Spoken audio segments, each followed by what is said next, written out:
छोट छोट महल का ऊंचा दारावा जावा, अरे ऊंचा दारावा जावा। अरे लोका धन माउरुआ कगो परे ललनावा, अरे लोका धन माउरुआ कगो परे ललनावा। कैसे कलो की प्रभु मऊरी का घोपिया, अरे मऊरू का घोपिया। अरे बगलई में पापा जी हमार रे ललनावा, अरे बगलई में पापा जी हमार रे ललनावा। जाऊ तो हूँ ये धना पापा से लजालू, अरे पापा से लजालू। अरे भलू धना रह तू कुंवार रे ललनावा, अरे भलू धना रह तू कुंवार रे ललनावा।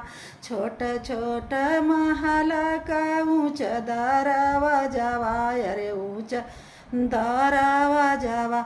अरे लोका धन माउरुआ कगो परे ललनावा, अरे लोका धन माउरुआ कगो परे ललनावा। कैसे कलो की प्रभु मऊरू का घोपिया, अरे मऊरू का घोपिया। अरे बगलई में चाचा जी हमार रे ललनावा, अरे बगलई में चाचा जी हमार रे ललनावा। जाऊ तो हूँ ये धन चाचा से लजालू, अरे चाचा से लजालू। अरे बलू धन रह तू कुंवार रे ललनावा, अरे बलू धन रह तू कुंवार रे ललनावा। छोटे छोटे महल का ऊंच दरवा जावा, अरे ऊंच दरवा जावा। अरे लोका धन माउरुआ कगो परे ललनावा, अरे लोका धन माउरुआ कगो परे ललनावा।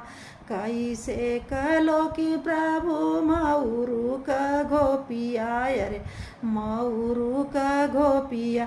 अरे बगलई में भैया जी हमार रे ललनावा, अरे बगलई में भैया जी हमार रे ललनावा। जाऊ तो हूँ ये धना भैया से लजालू, अरे भैया से लजालू।